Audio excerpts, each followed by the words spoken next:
loss right now in a homestead, because it will happen, and it sucks. Unfortunately, it's not preventable. It does happen. The first loss was our last white chicken of Butterball. She passed because of the cold. It was minus 30 here at that time. Today, I lost one of my quail, and I'm thinking one of my chickens attacked it and tried to pull it through the quail cage.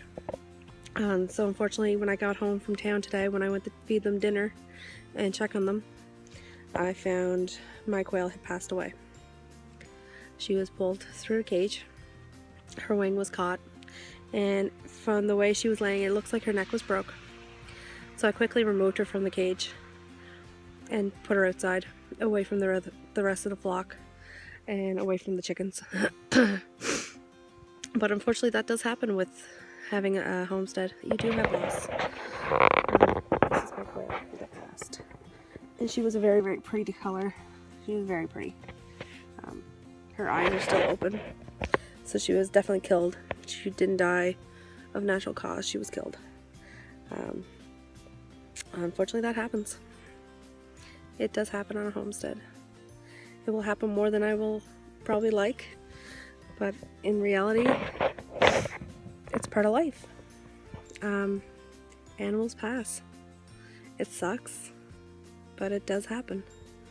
And it does happen quite often. So I wanted to make this little video and talk about loss, because unfortunately it does happen. Now, that doesn't discourage me from having animals and having quail and having chickens, but it does upset me that I worked so hard for it, and then I lost one. It was one of my layers too. That's the hardest part. It was one of my layers. So unfortunately, we will have to deal with that. We'll have to take it out to the woods and leave it for one of the woodland animals. I don't like to waste. So with an animal passing of natural causes or being killed like this, we won't eat it. So we do give it, we'll probably take it out to the woods and leave it out there. I don't like throwing it in the compost, and I don't like throwing it in the burn barrel. That attracts critters to my homestead that I don't want. So that's what we'll do with one of my little quail. And like I said, it doesn't discourage me from having a homestead. I still love having a homestead. But now I am just one layer less of my quail.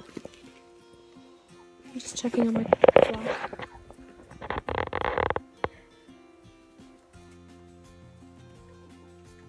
The quail do seem pretty shooken up over it.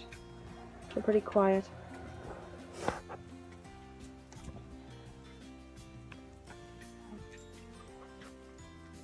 It is something, and I don't like how interested my chickens are in my quail right now.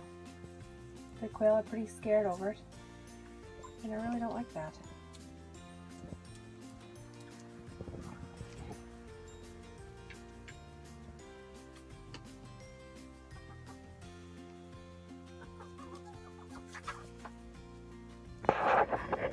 One thing I don't want is to have a rogue chicken that's going to kill my quail or kill other animals. But that will have to be taken care of. If I notice I lose another one because of the chickens, that chicken will have to be taken care of. Unfortunately, with homestead, that does have to happen. It does work that way. It's sad, but it's true. But with loss, there is life, because we are getting 7 more chickens on Thursday. So with loss, there is life. I hope I don't lose any more quail. I'll be very discouraged if I do lose more quail. But yeah, you can tell she was actually hurt pretty bad. So her body's pretty limp. So I can tell that her neck was broke. Unfortunately, that does happen. And now, like I said, I'm going to take her out to the woods and let her be with the woodland creatures. Let them have a snack. because they can use her better than I can.